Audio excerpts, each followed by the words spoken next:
Okay, welcome everybody to the Boostly podcast. This is the podcast that gives you the tools, the tactics, the trainings, and most importantly, the confidence to go out there and get yourself some more direct bookings.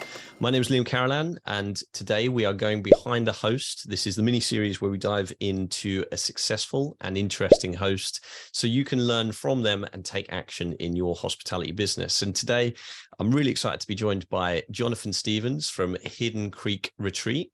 He's got a cabin in the Smokies, which looks absolutely awesome. So we're going to dive into his business. And he just mentioned before we hit record that he's just getting started in this. But this is sometimes a great time to have the insight from a host who's getting involved in this business, especially when you go and check out his Instagram, because he's already got his own direct booking website. He's already got his own Instagram. He's already making all the right moves to really build a successful short-term rental business. So I'm excited to hear from the perspective of a host who's just getting started, but already doing the stuff that I wish I was doing in the early days. So welcome along, Johnathan. Thank you for joining us.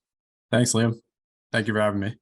So, Johnathan, start off by giving yourself and your business an introduction into, where in the world your business is, what it looks like, and anything else you want to share.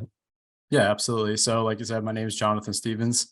The name of my property is Hidden Creek Retreat.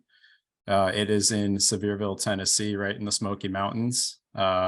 We focused on buying a small property as a starter to kind of get our foot in the door, my wife and I, and we wanted to, we're going against what we're normally doing. We're working a 9-to-5 job, and we wanted to get into real estate. And so, I read a bunch of books. Was on, Falling Bigger Pockets. I was doing all the things that everybody else starts doing, and so I decided to choose on the Smoky Mountains, which was 1,000 miles away from where I currently live. So it was kind of a big jump for me getting into a property like that. And so we purchased it in 2021, sight unseen, and quickly learned that I needed to build relationships in order to make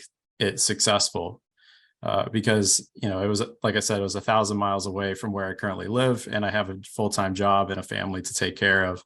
So I couldn't be there all the time to, get the systems in place, get it up and running, do any rehab that had to get done.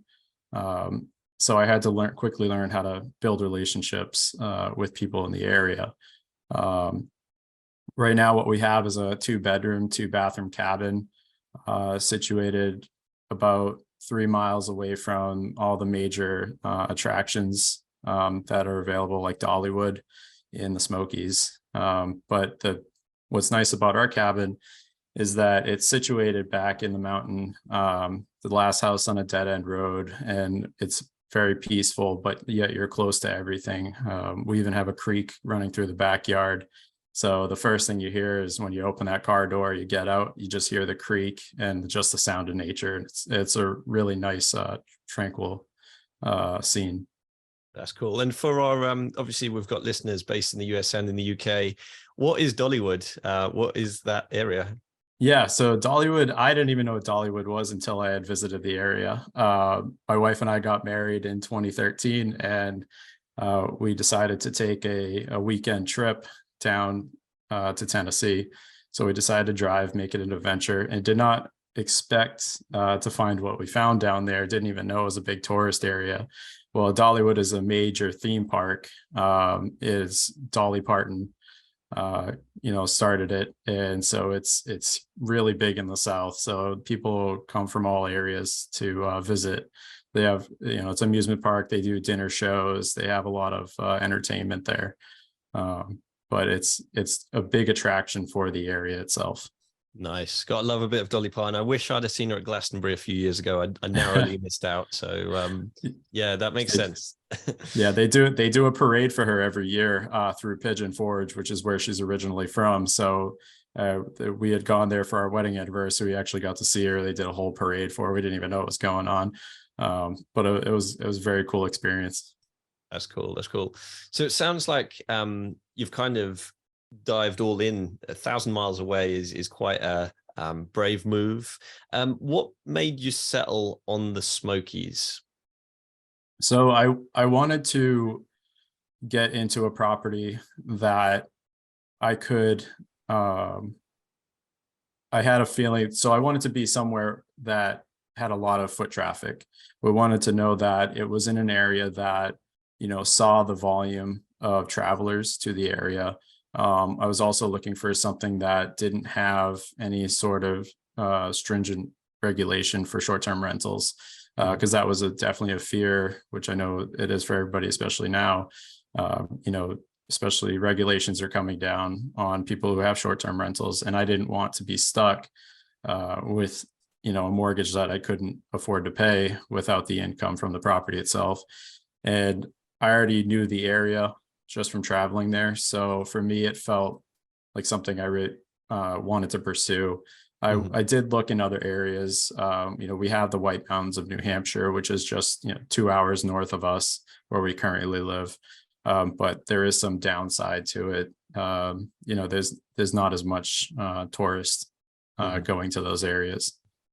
That makes sense. So it's a high demand sort of area that you've gone for. And Yeah. What made you pick short-term rentals out of interest?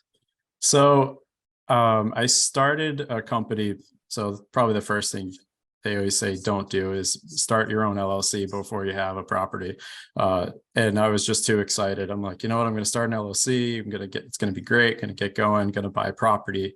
And I knew I wanted to get into real estate, but I wasn't 100% positive what I wanted to do. So, I looked around, was looking for long-term rentals, become a landlord, and just saw some, properties I just couldn't get into, wasn't interested in. And for me, I think I heard it might have actually been on a Bigger Pockets podcast about getting into short-term rentals. And I started following, reading more into it, trying to listen to more podcasts about it, trying to figure out, is this something I'd like to do? I had somewhat of a customer service background in my current job. And I figured, you know what, I think I can make the leap into this. And this is something that could be exciting. I found that when I talked about it, it was something that excited me. So, if I was excited to do it, I figured, I might as well go all in. That's cool. And it makes sense, doesn't it? Because first of all, it's a place that you enjoy going to. So you already tick that box. Other people will enjoy going there. Second of all, you've got transferable skills from your current job. What is it that you currently do? And what are the transferable skills that you mentioned your wife as well is involved? Yeah. So for the last 17 years, I've actually been in the car wash industry. So I manage and operate a car wash out of Boston, Massachusetts. I still do that currently. And it takes a lot of, you're dealing with people's cars, for a lot of these people that own these vehicles, it's an investment, especially nowadays. Vehicles are more expensive now. So, there is always a customer service aspect to it. And it's funny because when I first started, I was very shy. I didn't talk to people, and actually being able to work in this business kind of opened me up, and I was able to, interact with customers and kind of learn the ins and outs of that industry. And it's kind of the same thing is, it's not about what it's who and it helps you grow, especially in that industry. They have an association, so they own all these owners in that whole area will meet up once every few months and exchange ideas, see what everybody's doing, how can they become better. And it's when I started getting into real estate, I realized it was the same idea. And you find a whole community of people that will help you get better. Awesome. Thank you very much, buddy. I hope Thank you so much. Look forward to the future. And I feel that from this, I just love that butterfly effect feeling. And I know there's more excitement to come. So thanks very much. Absolutely. Bye for now. Having a blast, gonna get it on the Bruce Lee podcast. Bruce Lee like Bruce Lee, cause it's so hard and the T is loose leaf. Making up those rhymes, don't write it, just do it loose.